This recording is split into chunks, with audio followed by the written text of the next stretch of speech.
सिंगार लाया बहार, आया रे आया तुझ पे हमको प्यार।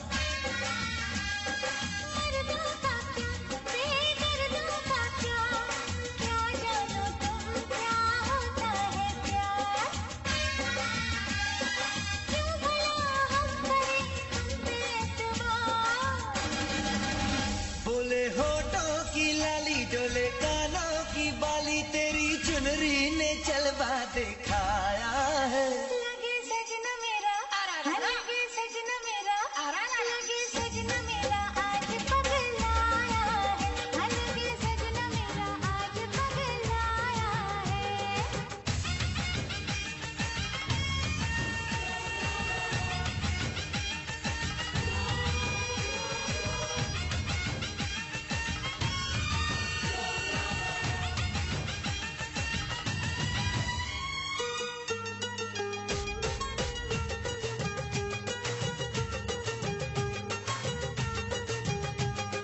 चारों तरफ दिए जल रहे, देखो जी देखो ये क्या कह रहे।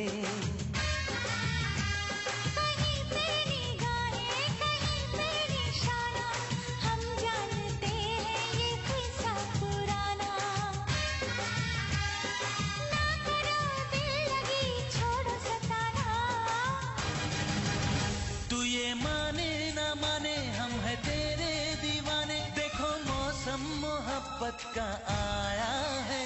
लगे सजना मेरा, लगे सजना मेरा, लगे सजना मेरा आज पगलाया है, ओ लगे सजना मेरा आज पगलाया है।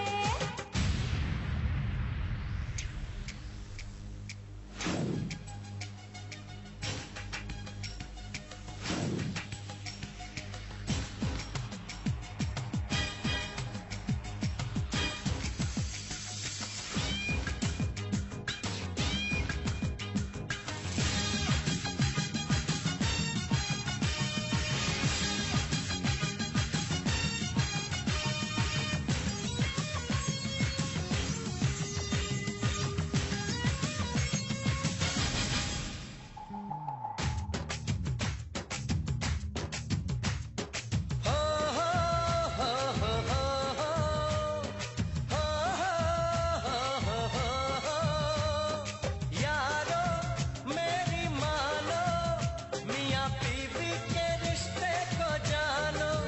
हो प्यारो ओ मेरे प्यारो, क्या है जीवन तुम ये पहचानो।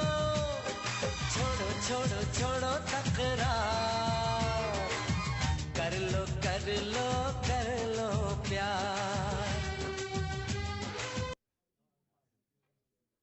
Good morning. Good morning and welcome. Welcome to the service of the Unitarian Universalist Fellowship of Charlotte County. We started with a song celebrating Diwali, a Hindu Jain holiday. I didn't think we were going to sing the words, so we just played the video for you. This morning, you are in for a treat.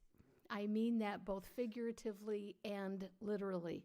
We are celebrating a variety of winter holidays, and one of them is National Cookie Week. In honor of this important celebration, we have cookies. You're a mean one, Mr. Grinch. You Well- really are a heel. Welcome to this celebration of light. If you have been coming to the services on Sunday, in person or online, you can't take that. Go sit down.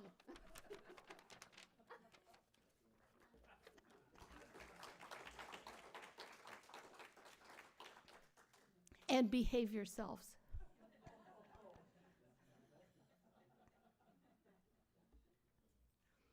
If you have been coming to the services on Sunday, in person or online, you know we are a lay-led fellowship. And there's a group of folks who coordinate the services. You see us individually because we take turns planning what will happen here on a Sunday morning. We vary in our beliefs, we have different styles, and the services reflect those differences.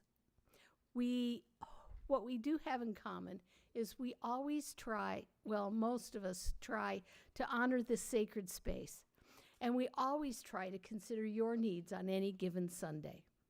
There's a general pattern we've agreed to, and we always hope you find comfort in the familiar from week to week and amusement in the variations. This morning is the first time ever that all of us will contribute to one service.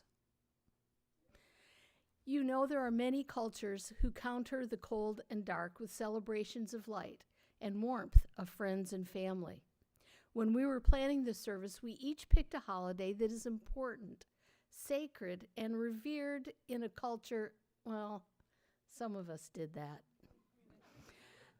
I should mention that we are trying to pack a lot into this celebration, and it may take us more than an hour. If you need to leave, please do so. But you have to wait for the cookies. So settle in. This morning, we hope you enjoy what we are offering as our holiday gift to you. There is much to be thankful for this morning, and many people to whom I am grateful for their support. I thank you all. Welcome to each of you. If you are new and willing, could you raise your hand, and Doug will bring the microphone over, and if you would tell us your name, where you're from, then we could welcome you.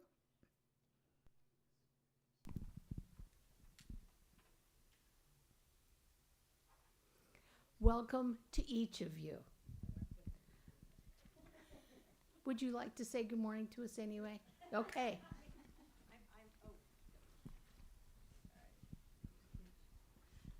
I'm Ann Ivy, and I'm visiting my mom, Sue Burgess, and I'm standing in for my stepfather.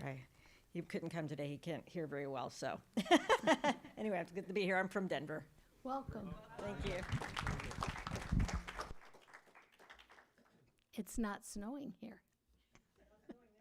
Oh, that's bad.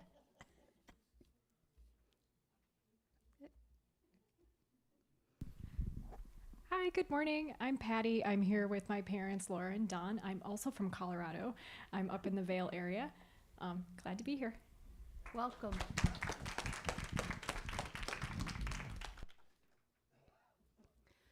The prelude this morning is the dreidel song. Please rise in body and/or spirit. If you would like to sing along, the words are on the back of the order of service.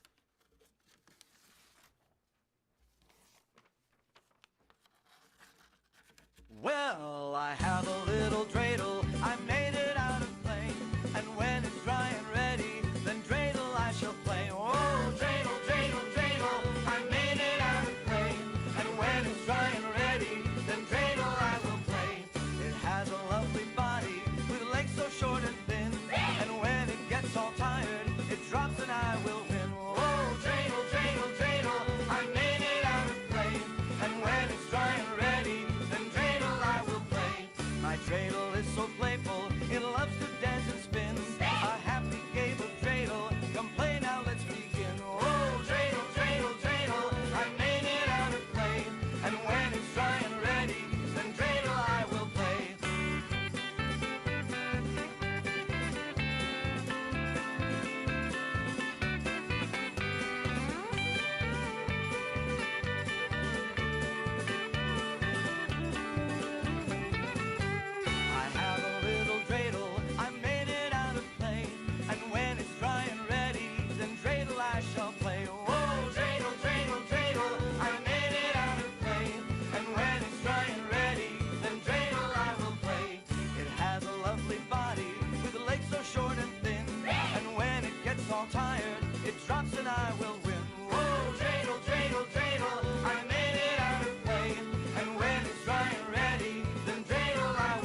If you are watching online and wish to light a chalice, now's the time. I'd like to invite the worship associates up to help me light the chalices this morning. The chalice lighting words this morning are in the order of service. They're adapted from Nights of Winter by D.C. Fortune and inspired by our own words. They are not our usual.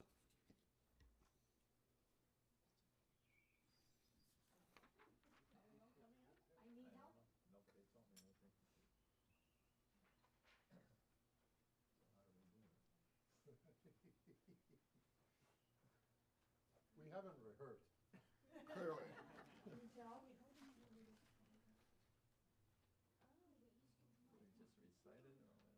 Well, I have a little dreidel. Well, I have a little.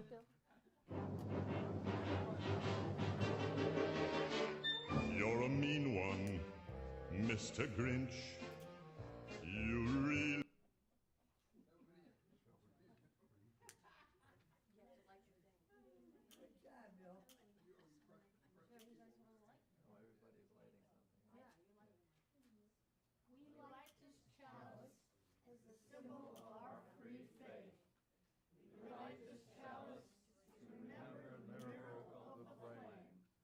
We light this chalice to honor the gatherings of sustenance. We light this chalice as we seek truth in love. We light this chalice as we find ways to help one another. We light this chalice in the spirit of fellowship. We light this chalice to mark the nights of midwinter. We light this chalice to warm our hearts.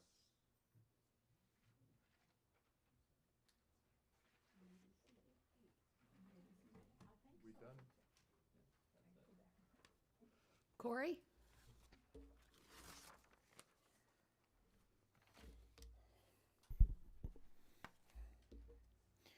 This is a nice change of pace, isn't it?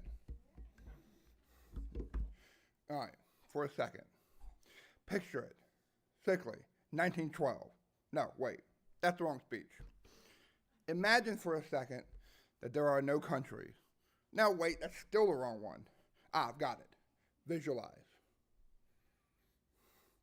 Visualize for a second you have a drastic event happen, and you need to travel. You need to get there quickly. So you pack up all your bags and throw them and yourself into the car very quickly, and you're headed down the road. Once you're down the road a good ways, you look down at your gas tank, and it's drastically low. So drastic that you know if you don't pull over soon and get some gas, you're going to end up on the side of the road. Only you remembered you just spent your last dime on that new tire set 2 days ago because you desperately needed it. Visualize that instead of the car shutting down and leaving you stranded, it got you to your destination. A tank that was only supposed to get you 80 miles, or for you Tesla and EV people, your battery charge, instead got you 800 miles. That is the magic of Hanukkah. Long ago, in a land called Judah, modern-day Jerusalem, the Jewish people lived under the rule of a powerful empire led by King Antiochus. The king was not kind to the Jewish people. He didn't want them practicing their own religion or following their own traditions. He forced them to worship the Greek gods, banned the study of the Torah, and even defiled their most sacred place, the Holy Temple. He did so by filling it with idols and having them sacrifice pigs on the altar. The Jewish people were devastated. But not all of them were willing to give up their faith. Among them was a brave priest named Messiah. I'm sorry if I pronounced that wrong. I looked it up on the internet 5 minutes ago. And his 5 sons. They refused to bow to the king's commands, and when the soldiers came to their village to enforce their new laws, he stood his ground, sparking a rebellion. He and his son fled to the mountains, gathering a small group of loyal followers. Among them was Judah, one of his sons, who became their leader and was soon known as Judah Maccabee, or some people called him the Hammer. The Maccabees, as they were called, fought tirelessly against the mighty army. However, they were outnumbered, poorly armed, and had very, very little training. Nevertheless, They had something stronger than their weapons, their faith and determination. Against all odds, the Maccabees defeated the powerful forces of King Antiochus and reclaimed Jerusalem. When they returned to their beloved city, the sight of the Holy Temple broke their hearts. It had been desecrated and left in ruins. Determined to restore it to its former glory, they cleared away the idols, rebuilt the altar, and prepared to rededicate it to Yahweh. As part of the rededication, they needed to light the menorah, the golden lampstand that was meant to burn continuously in the temple, symbolizing Yahweh's eternal presence. But there was a problem. They searched the temple and found only one flask of oil that had not been defiled by the Greeks. It was barely enough to keep the menorah burning for a single day. Still, they lit it, trusting in Yahweh to provide. And then a miracle happened. Instead of burning out, the oil lasted not just for one day, but for 8 full days and nights. Just enough time to prepare and retrieve more oil. This miraculous event filled the hearts of the Jewish people with hope and joy. It reminded them that even in the darkest times, light and faith can prevail. To this day, Jewish families around the world celebrate Hanukkah to honor the bravery of the Maccabees, the rededication of the temple, and the miracle of the oil. For 8 nights, they lit the candles of Hanukkah, adding 1 candle each night until all 8 glow brightly. They tell stories, play games with the dreidel, hence the song, eat fried food, and share gifts with loved ones. Hanukkah is just more than a festival of lights. It's a celebration of resilience, faith, and the enduring power of hope. It can be a reminder that in dark times, while there may only be room for a little light, that light can last a lot longer than anticipated. Growing up in a Christian family, it was never thought of to celebrate Hanukkah. However, even though I vary differently from my family's religious beliefs, I initiated that introduction into my family. I brought the first menorah into our house, made my own dreidel from a printed cutout from the internet, and had to glue it together myself with those fancy Elmer glue sticks. And did many other things, although my parents wouldn't go for having presents on Christmas and Hanukkah, but I tried.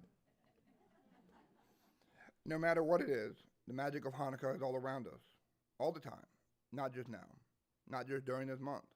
Whether that being your phone's battery sitting on 10% and it lasting longer than a day, your bank account stretching over 2 weeks when you know it's not supposed to, or being able to see Wicked 7 times even though you only had to pay for it once. The magic of Hanukkah is around us all the time. We just have to look. And sometimes we just need to be reminded that Lord Yahweh provides, even when we don't know we need it.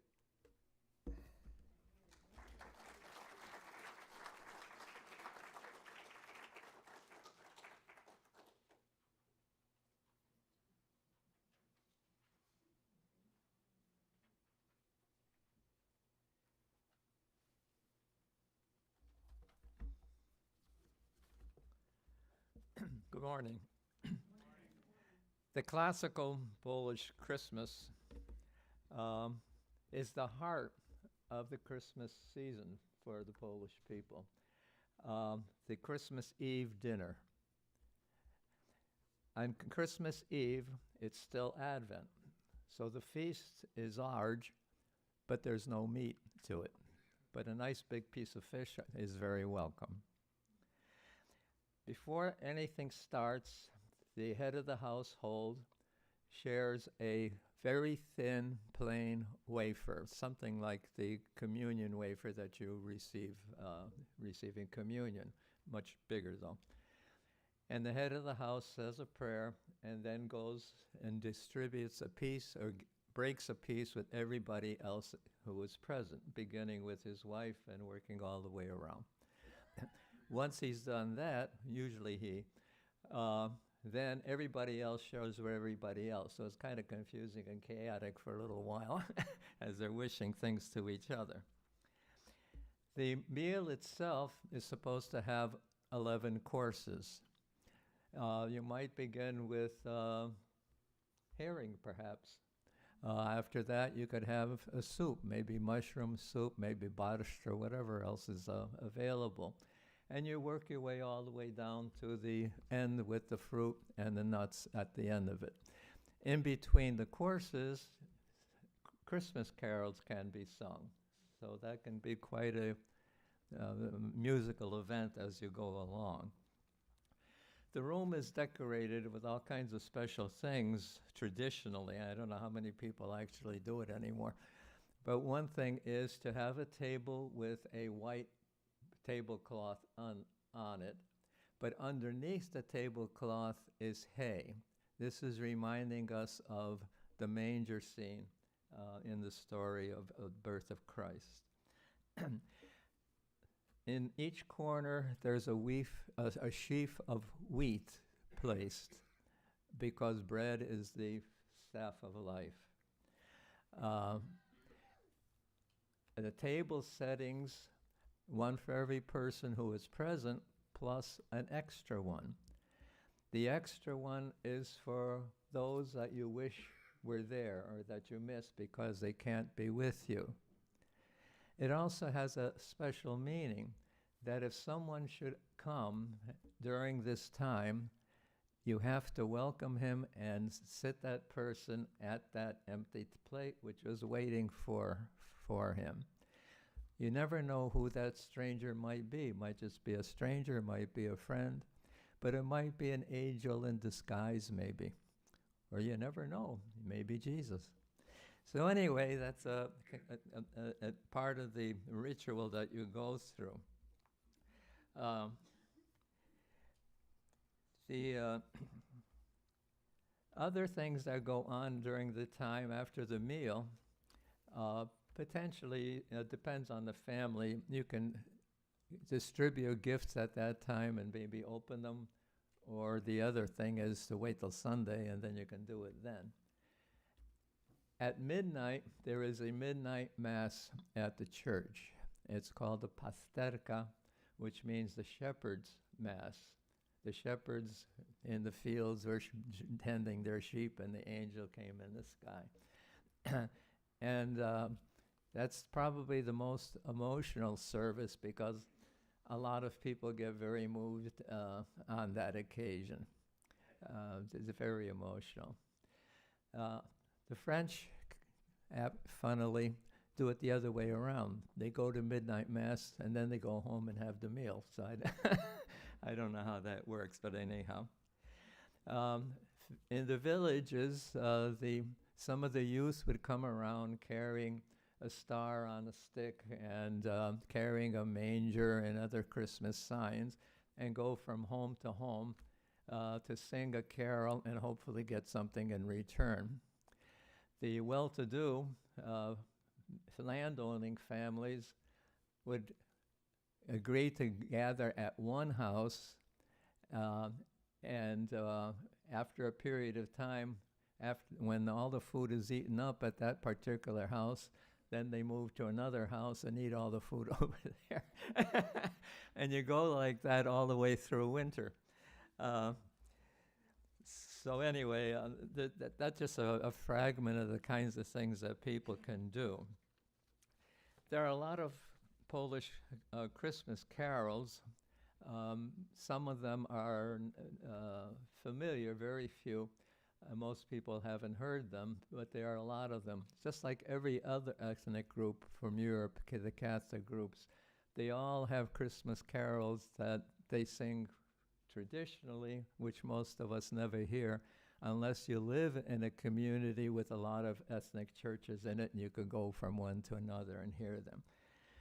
One of the most popular ones is a lullaby written perhaps in the 1600s, and it's still popular today. And I will sing it for you. I'll sing one verse because there's dozens of verses. You could go on for a while. But just to give you a sample. Lulajże Jezuniu, moja perełko, lulajże ulubione mem pierścidełko, lulai she Jezuniu, lulai she lulai, atigo matulu fuatru utulai. Lule Jesu, my precious pearl, lulai, my cuddly, cuddly baby, lulai Jesu, lulai, lulai, and you, mother, comfort his tears. When's the last time you heard a Christmas carol where the mother has a voice? That's it. Thank you.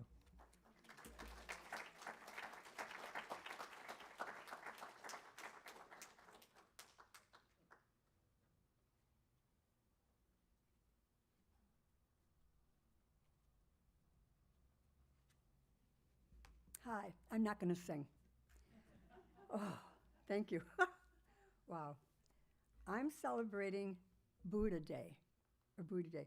On December 8th in Japan marks the day of the Buddha's enlightenment. Other countries have different days, no matter when they're celebrated. It's celebrated about the young prince, okay, here we go, Siddhartha, that became disillusioned with the fleeting luxuries of palace life. So he eventually left home to find a cure for the inevitable suffering caused by old age, sickness, and death.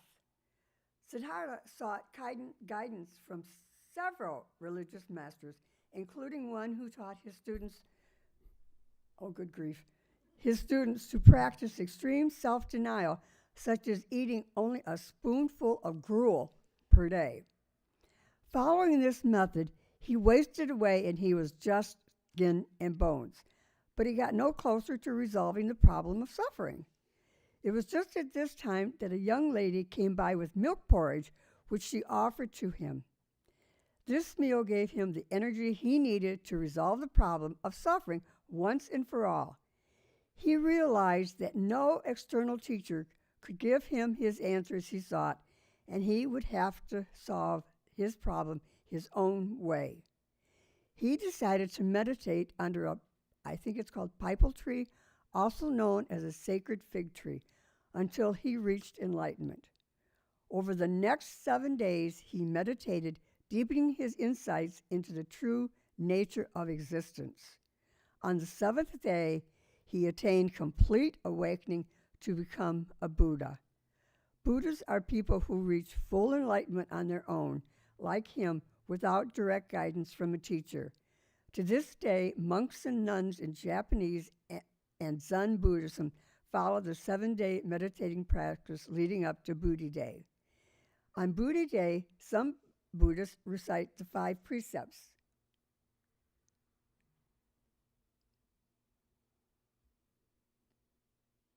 There they are.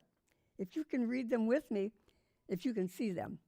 It's, I observe refraining from killing any living beings.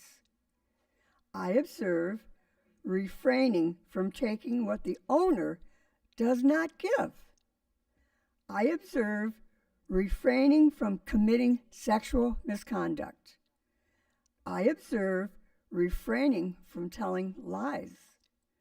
I observe refraining from taking any intoxicant or drugs. Another way Buddhists celebrate the day is by reciting a mantra. Some say that reciting the mantra can help one feel comforted and affirmed. Others say it can help one train their mind to achieve peace and enjoyment. I hope you enjoy these few minutes of this Tibetan mantra. Feel free to join in. The words are Om Mani Padre Hum. It's a prayer that is said to bring about peace and harmony. And if you would like the full YouTube link, I'll be happy to send it to you later.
Each Sunday, we share a sacred time where we share our joys and sorrows with each other.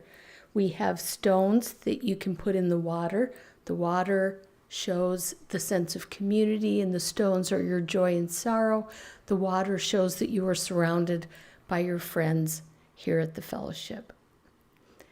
We also have a tradition of the Red Book, the Book of Life, we call it, which is in the back of the sanctuary.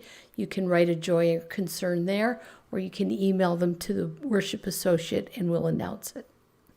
I'd like to invite you forward to enter your joys and concerns.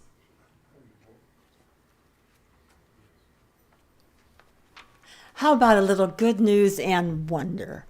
About 2 months ago, I shared with you that I had a dream that we got together and we gathered warm blankets and warm jackets and sweaters that we no longer use or wear, and we send them to Asheville.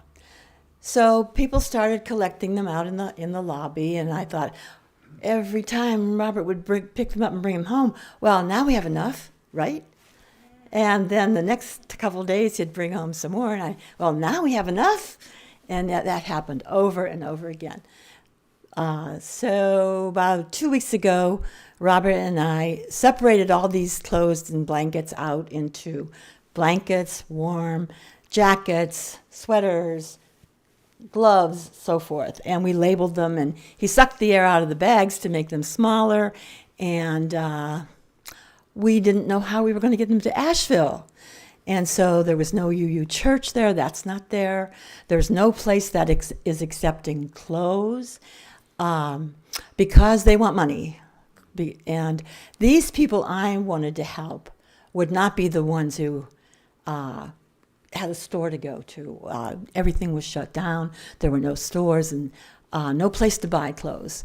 So I stuck with my idea, got some money, but mostly clothes. And as we went through them, I wanted to keep some of the clothes. They were so beautiful, and they were new, and they were, still had price tags on. They were gorgeous, name brand jackets and sweaters that people just don't use down here.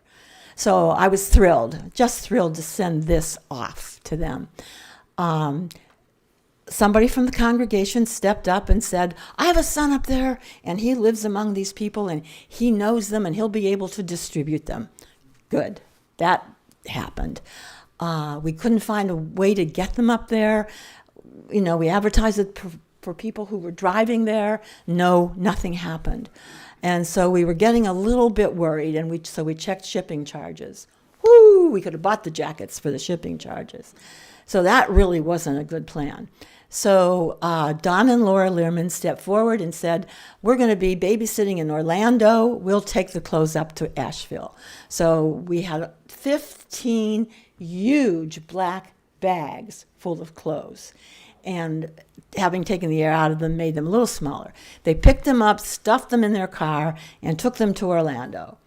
And they did a ton of research and found out that we could ship them if we could ship commercial to commercial. So they figured that out. And the shipping charges ended up being $370. And I had $100 in contributions. So we talked about it this morning in conversation among friends, passed around a basket, and besides the $100 originally I had, they donated $260. So it's all covered. It's on its way, and that is wonder.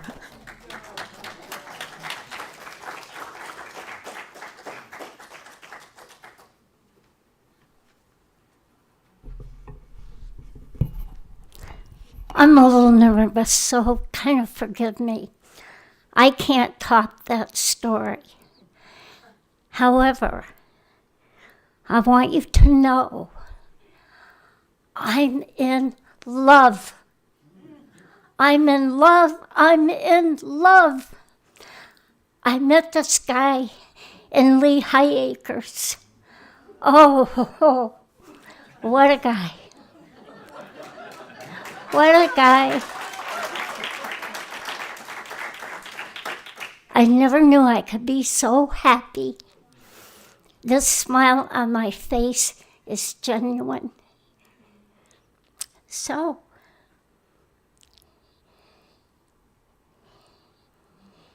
I just want you to know a little about him. He has whiskers on his face. You know, that's the kind of men I like. Whiskers on their face.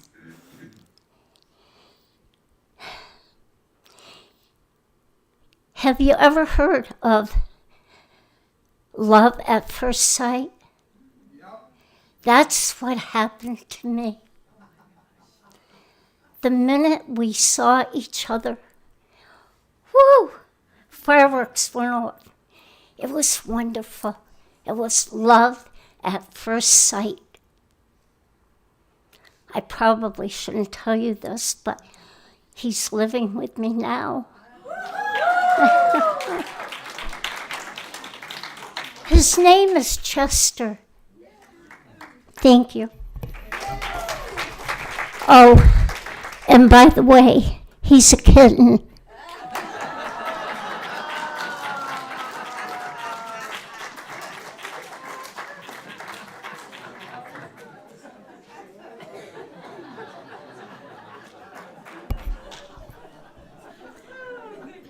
This stone is heart-shaped. It's for Chester. And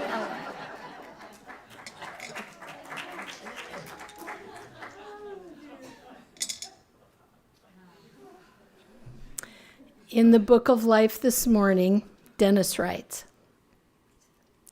Jeff, my daughter Katie's partner for more than 20 years, is losing his battle with cancer. Scans indicated that his remaining kidney and lymph nodes are involved.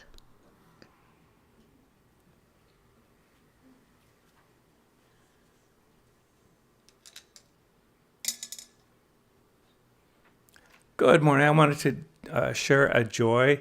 Yesterday, PFLAG has a new relationship with a restaurant in Venice, Community. So the owner is Gina, and she is just so giving beyond a restaurant. So there was an event yesterday for families, LGBTQ plus or other families to come there. So I did face painting. There was many games, and I got contacts with the 3 families who came with their little children, and there was a children's karaoke. So I got to sing Christmas carols with them. So it was just a wonderful day. We might actually do this every month because it's a wonderful, positive thing for families to do. So, thanks.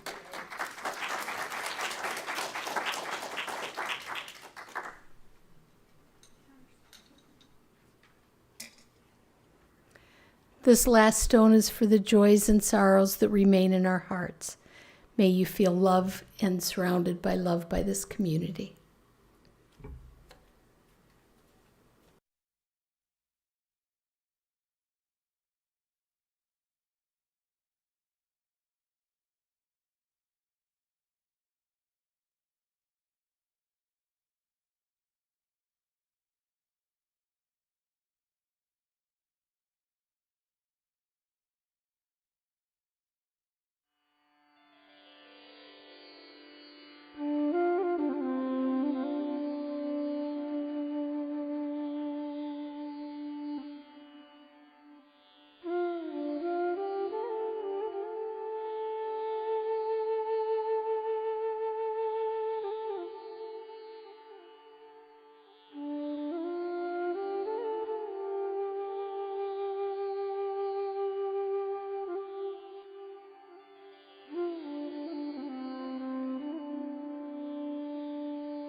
is very clear to everyone that we're celebrating numerous winter holidays and their related characters.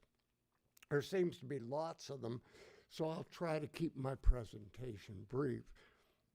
What I'm about to share, I learned by reading sections of a long article in the 2018 winter issue of the National Geographic, so I think it has validity. I will begin my remarks with a quote from one of the authors, Brian Handwerk. Santa Claus, Father Christmas, Saint Nick, the name everybody knows, the story of the plump, jolly bringer of gifts, or do they? My message is based on two questions. First of all, who was Saint Nicholas? And second, how did Saint Nicholas evolve into today's Santa Claus? Now, every year on December 6th, the faithful Catholics throughout the world celebrate Saint Nicholas Day. His popularity is based on remarkable acts of charity and the many miracles that are attributed to him. Saint Nicholas was born, we think, in 280 to a devout, wealthy Christian family. He became the Bishop of Myra, a small town that is in what is today central Turkey. His reputation described him as wary and fiery and a fierce defender of his Christian faith. During the great persecution of Christians by the Roman rulers prior to 303, it was unlawful to be Christian. Bibles were burned, and priests were required to renounce their faith or face execution. Nicholas defied the Romans and was sent to prison for years. And then in 303, Roman Emperor Constantine ended Christian persecution through the Edict of Milan. Nicholas died, we think, on December 6th, 343. Yet his fame endured because of his charity and the many miracles that are attributed to him. Two of these are well known by the faithful. The best known story is about three young sisters who were saved from lives of prostitution by Bishop Nicholas. He secretly delivered 3 bags of gold to the girl's indebted father, and consequently, the father was able to afford their diaries. The second story was well known in the Middle Ages, but not so much now, fortunately. Nicholas entered an inn and instinctively knew that the innkeeper had murdered 3 boys and pickled their dismembered bodies in basement barrels. St. Nicholas was not only aware of this hideous crime, he resurrected the children. Now, this tale made St. Nicholas the perfect candidate to become the patron saint of children. Another reason for St. Nicholas's fame was he was the patron saint or protector of so many different people, from orphans to sailors to prisoners, to name just a few. For several hundred years, approximately 1200 to 1500, St. Nicholas was the unchallenged bringer of gifts and toast of celebrations centered around his feast day, again on December 6th. While charitable, this Nicholas was strict and took on some frightening characteristics similar to the Roman god Saturn or the Norse god Odin. For example, he sprouted a long white beard and mastered flight. St. Nicholas even embodied supernatural means of telling whether children were saying their prayers and those children who misbehaved. Now, during the 1500s, the Protestant Reformation occurred, And saints like Nicholas fell out of fashion across Northern Europe. In early America, especially New England, celebration of Christmas was shunned as a puritanical response to a pagan-like rowdy, alcohol-fueled community blowouts that were popular in England. Then during the 19th century, several American poets, artists, and writers emerged who were dedicated to making Christmas a family celebration. They did this by recreating St. Nicholas. In 1809, Washington Irving's book, Knickerbocker's History of New York, was first portrayed a pipe-smoking Nicholas soaring over the rooftops in a flying wagon, delivering presents to good girls and boys and switches to bad ones. In 1821, an anonymous poem was published and became viral. It's simply referred to as the children's friend. This work went much further in shaping the modern Santa Claus. The poem highlights the magical gift given to the magical power of Santa Claus or St. Nicholas without recognizing at all his devout religious faith. In 1822, Clement Clark Moore wrote a visit from St. Nicholas, better known today as The Night Before Christmas. And he wrote it for his 6 children. He didn't intend to publish it, but it was published the next year and immediately became a great success. From that time on, Santa has been plump and jolly and traveled a flying sleigh fueled by 8 tiny reindeer. Santa's chubby, jolly, grandfatherly face was created by Thomas Nash, a great political cartoonist. But it wasn't until the late 19th century that the image of Santa became standardized as a full-size adult dressed in red, white, fur trim, venturing out from the North Pole in a reindeer-driven sleigh and keeping an eye on children's behavior at the same time. So, I hope we now have a clear distinction between St. Nicholas and Santa Claus.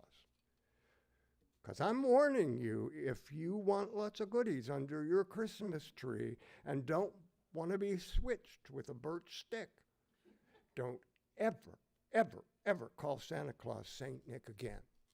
And may it be so.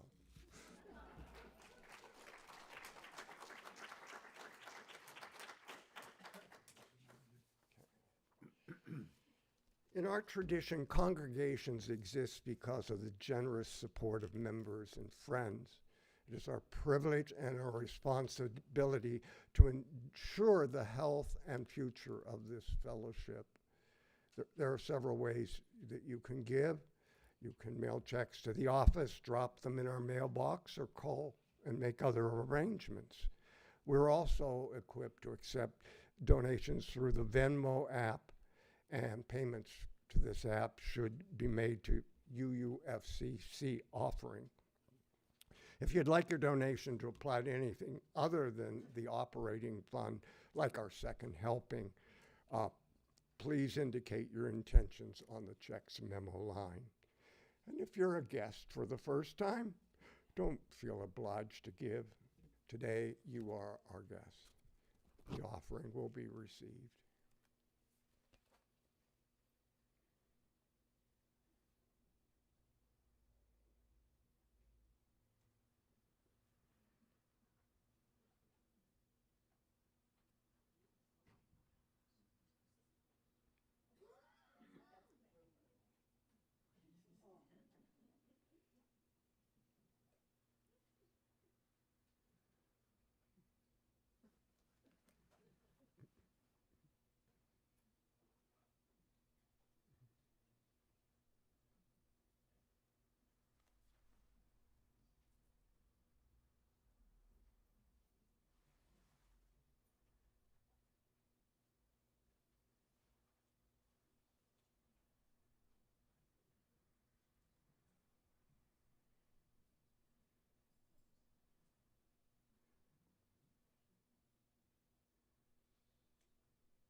Mr. Grinch, you really are a heel.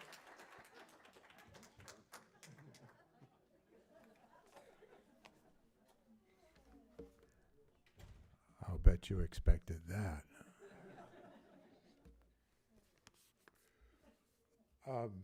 This is, as I mentioned earlier, totally unrehearsed. I'm Bill Stanwood, and my part of this service as a team member for Dennis, one of the things that I am going to notice is the life of the community. We're alive. Among other things, evidence of that, there was a conversation among friends this morning that's already been mentioned and very successful. We're pulling off quite an unusual celebration this morning in this service.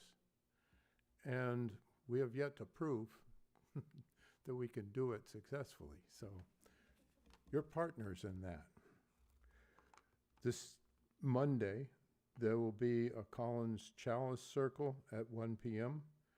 and at 3 p.m. yoga.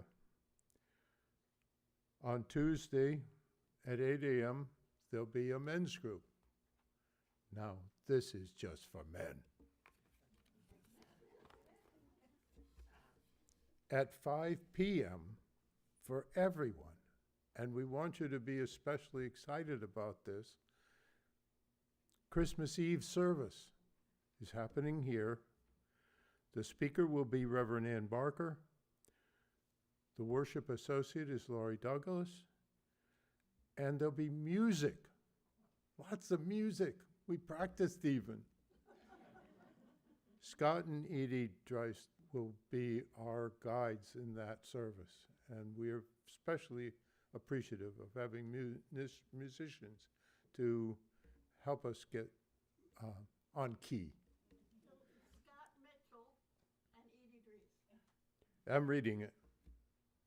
I know, but you left Scott's last name off. I'm reading it. It's Scott Mitchell.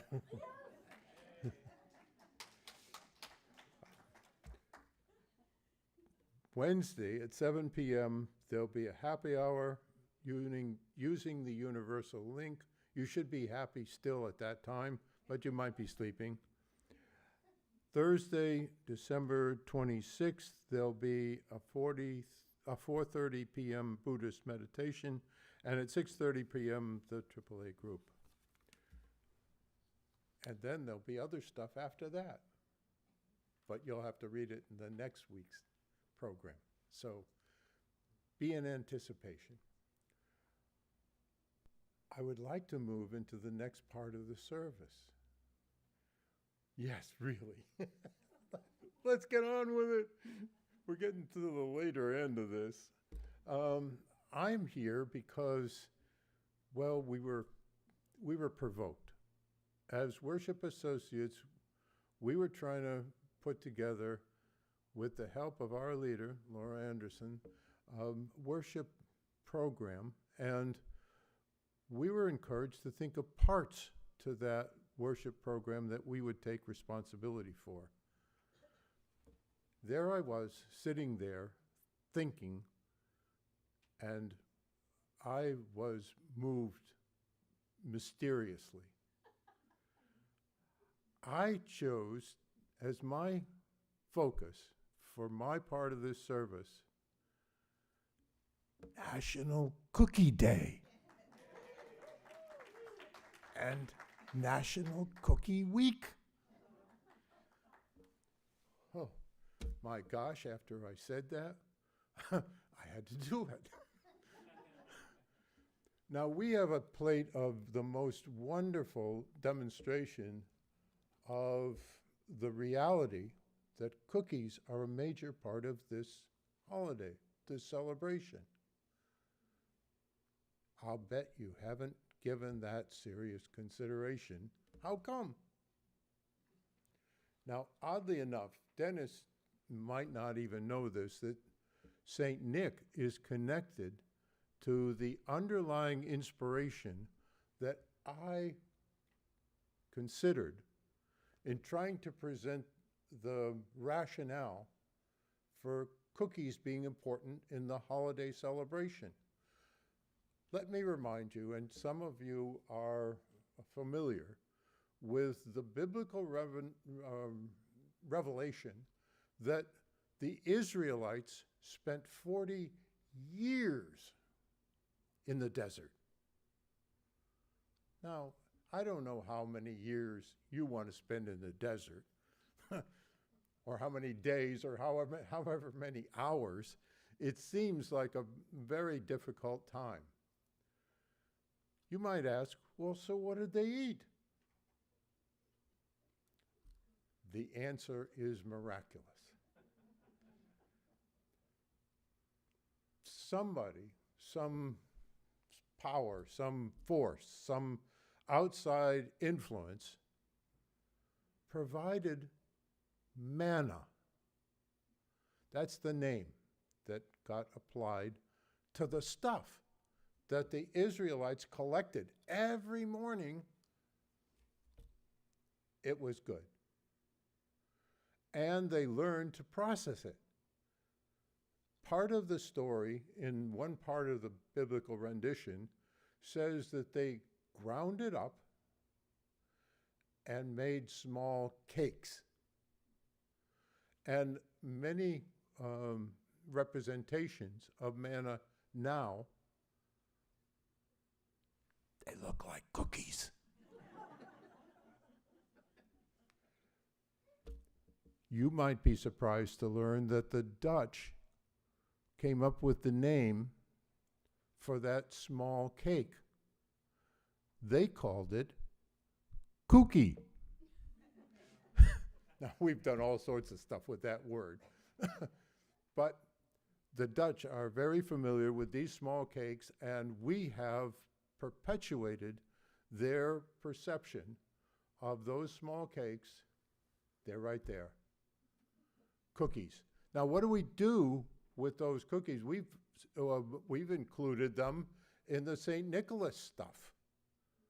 A lot of habit or process or part of the ritual now for Christmas, we tell the kids, leave a plate of cookies for Santa. It's a little giving ritual that's kind of a response to how great is it that Santa comes. Let's give him some cookies. Now, St. Nick is probably proliferating his cookie collection pretty unbelievably, but the fact is that the kinds of cookies that are available to us and the fact that we enjoy them, especially, I believe, at this time of year, in this presentation of good stuff to eat, cookies are there. Cookies are here. And we have some of the greatest cookies that you're going to have access to after we finish this service. Now, you might say, shall we get done? Let's move on so we can get to the cookies. All right, so I'm going to stop venerating this small cake that is part of our representation of how great Christmas is. And we're going to move on to, I wanted to just mention also, just as a matter of fact, the National Cookie Day and Week was recognized by the New York Times.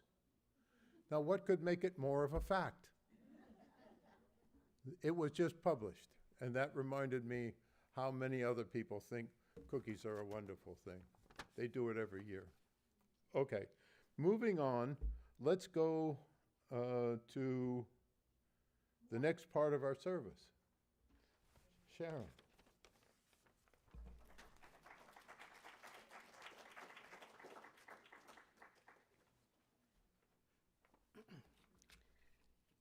Well, let me try to pull all of this together.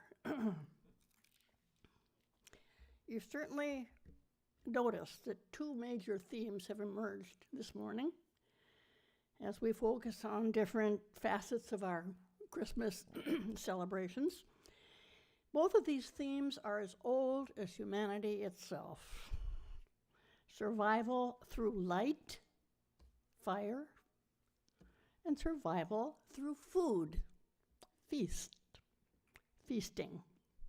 Obviously, both essential to our lives, the maintenance of our lives, and they go back to an ancient code of hospitality that Ted made reference to in his talk about the place setting for the stranger who might appear at the Christmas dinner. It's an ancient code, the hospitality code, and it describes how you always must welcome the stranger. You ate, you feasted together around a bonfire. You offered the stranger the ability to wash up and dress himself. It was often a him. And that feasting and that fire together kept off the darkness and the cold. The ancient Greeks were big on this. In ancient Greece, you never asked the stranger his name or his story or what brought him to your bonfire before you feasted him around that fire. Well, that takes me straight to what I like best about any mythology, whether it's pagan or otherwise. I'm going to be talking about the pagan traditions today that have influenced us.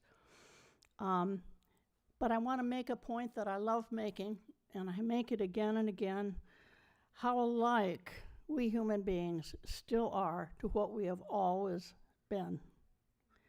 Our deepest values and needs and desires, always the same in any age, in any country. And the same as our very own pagan ancestors. So the details have changed about how we celebrate this season and other seasons, but always it's been seen as a time of birth and rebirth, the birth of a king, birth of a god, the birth of the sun. Always. Sometimes it's the actual sun in the sky. These things keep us warm and alive. The word Yule comes from an Old Norse word. It means wheel, like the wagon wheel. It goes back to before the 12th century, and it refers to the turning point of the year when the cycle of the pagan holidays, is complete. Ancient pagan symbolism, the wheel of the year. And that symbolism, as we heard a couple of weeks ago when Crystal read Reverend Ann's sermon about how these ancient pagan traditions were perfectly adaptable to the both to Christianity and to Judaism. It worked for them just as it had worked for the ancient Persian festival called Yalda, which honored the birth of the sun god Mithra. You've heard of Mithraism? And guess when the date of that sun god's birth was? December 25th. Ancient.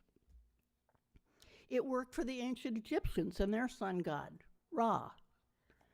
It worked for the Vedic peoples in India, who honored the god of fire, Agni, and another god called Surya, which represented the sun rising in the east.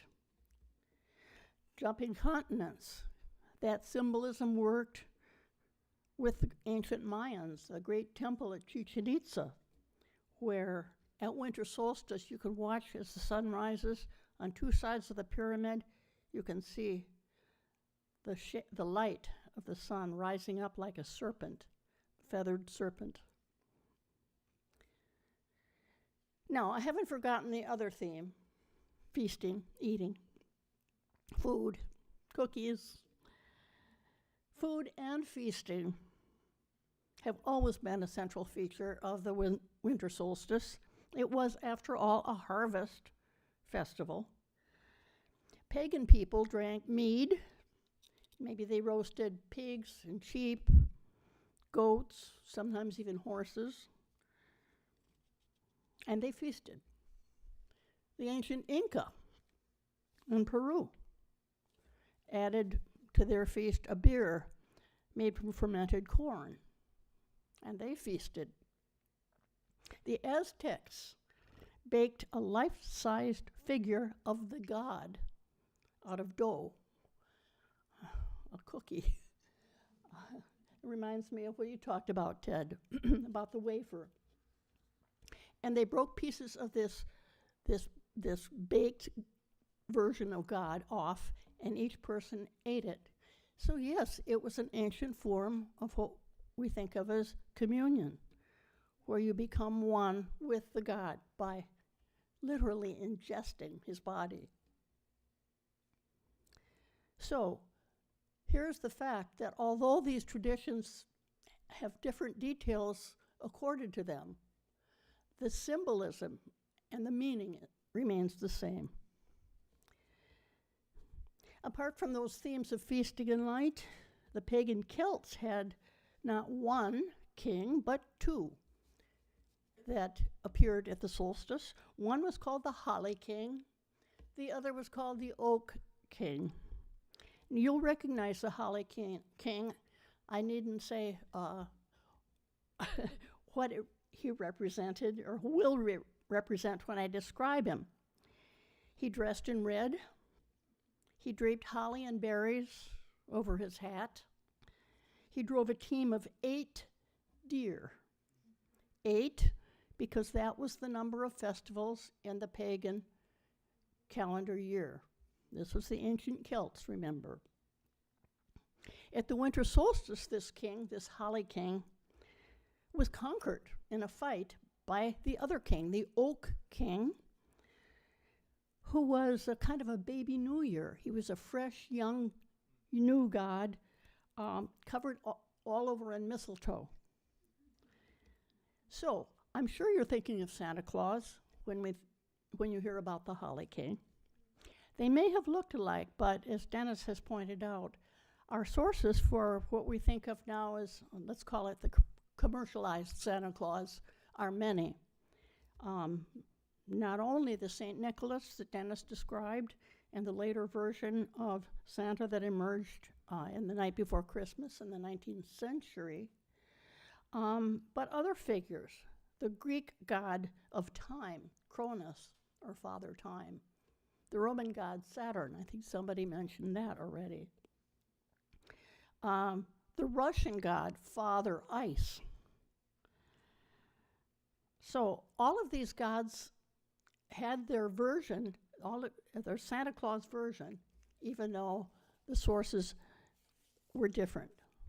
So fear not, the Holly King, going back to that tradition of his defeat by the Oak King, don't fear for that Holly King, because 6 months later at the midsummer solstice, he would in turn defeat the Oak King, who had now aged, and he would reign again for 6 months until the following winter solstice. So remember, time is a wheel. Seasons always cycle around and begin anew. Seasons are reborn. And here we still are, sharing the light of our chalice and the warmth of our community, and celebrating with food, including cookies. So be sure to join us for cookies.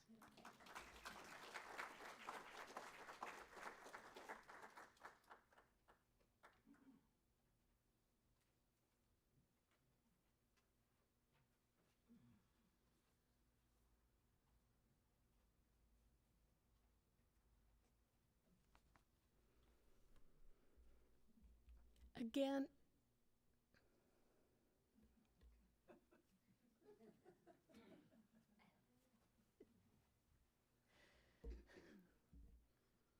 Hello.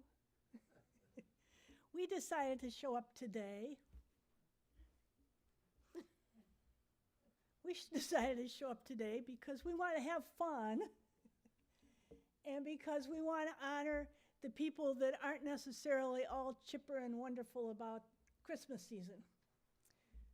So we just want to show that it's okay. There's a place for other feelings in this holiday season. I'll take it a little bit more personally, and all of you have known me long enough to know that I love to make people laugh. I think there was a coping mechanism when I was a kid, and I still use it today, and nothing gives me more joy than to see people laugh and laugh at me. So thank you. Yeah. When I was a kid, I performed as a clown all the time at nursing homes, and I loved it, and I still do. Yeah. Also, I'm a middle child. That should explain absolutely everything. Thank you. Yes, you got our song? It's in the back of your order of service. Yes. Come join us.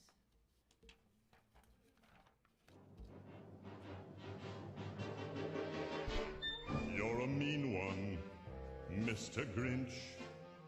You really are a heel. You're as cuddly as a cactus. You're as charming as an eel, Mr. Grinch. You're a bad banana with a greasy black peel.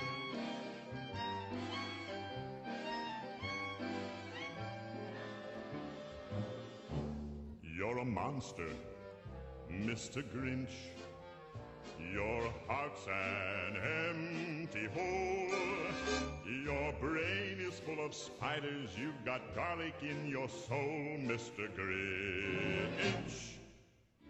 I wouldn't touch you with a 39.5-foot pole. You're a vile one, Mr. Grinch. You have termites in your smile. You have all the tender sweetness of a seasick crocodile, Mr. Grinch. Given the choice between the two of you, I'd take the seasick crocodile. You're a foul one, Mr. Grinch. You're a nasty, wasty skunk. Your heart is full of unwashed socks. Your soul is full of gunk, Mr. Grinch. The three words that best describe you are as follows, and I quote: stink, stank, stunk. You're a rotter, Mr. Grinch. You're the king of sinful sots. Your heart's a dead tomato splotched with moldy purple spots, Mr. Grinch. Your soul is an appalling dump heap, overflowing with the most disgraceful assortment of deplorable rubbish imaginable, mangled up in tangled up knots. You nauseate me, Mr. Grinch, with a nauseous super nos. You're a crooked jerky jockey and you drive a crooked hoss, Mr. Grinch. You're a three-decker sauerkraut and toadstool sandwich with arsenic sauce.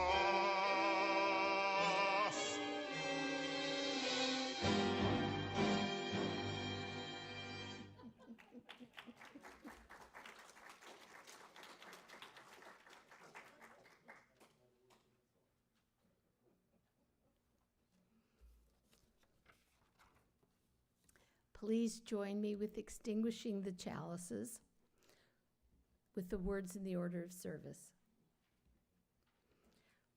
We extinguish the chalice, but not the light of hope, the fire of commitment, or the warmth of community. May those ideals shine in our lives and warm our hearts until we are together again. Go now in peace.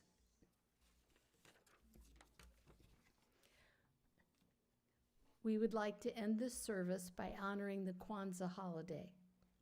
We have a video of a song, Bwana Awa Bariki. This video was created during COVID by members of the choir here at UUFCC. Please rise in body and/or spirit and sing or dance as you wish. And then join us for cookies.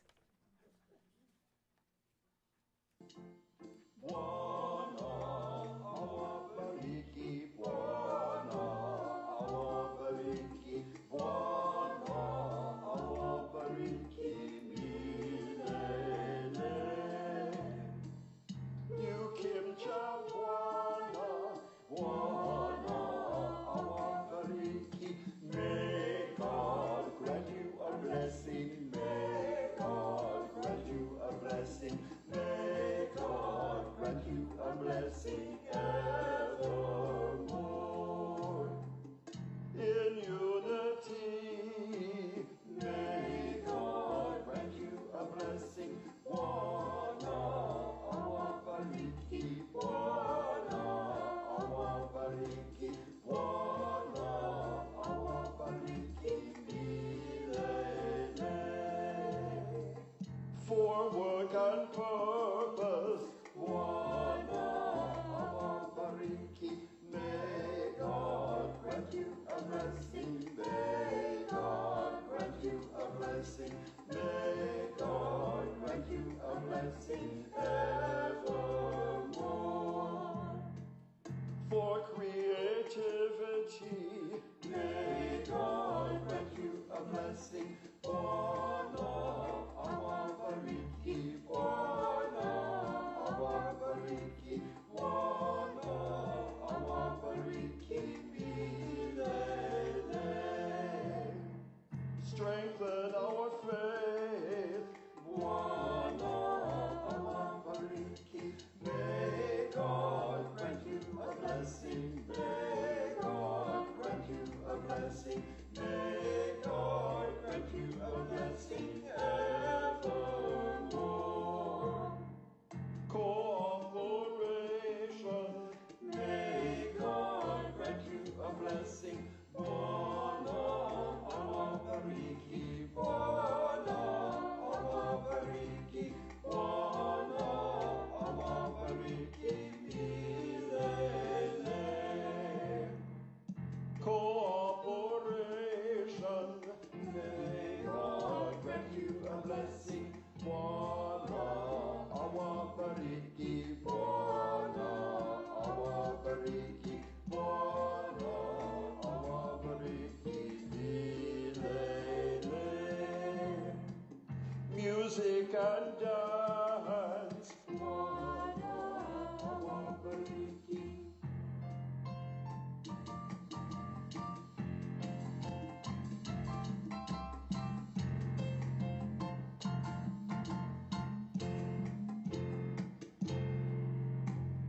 Merry Christmas, Happy New Year, Happy Hanukkah, Happy Kwanzaa, Happy everything.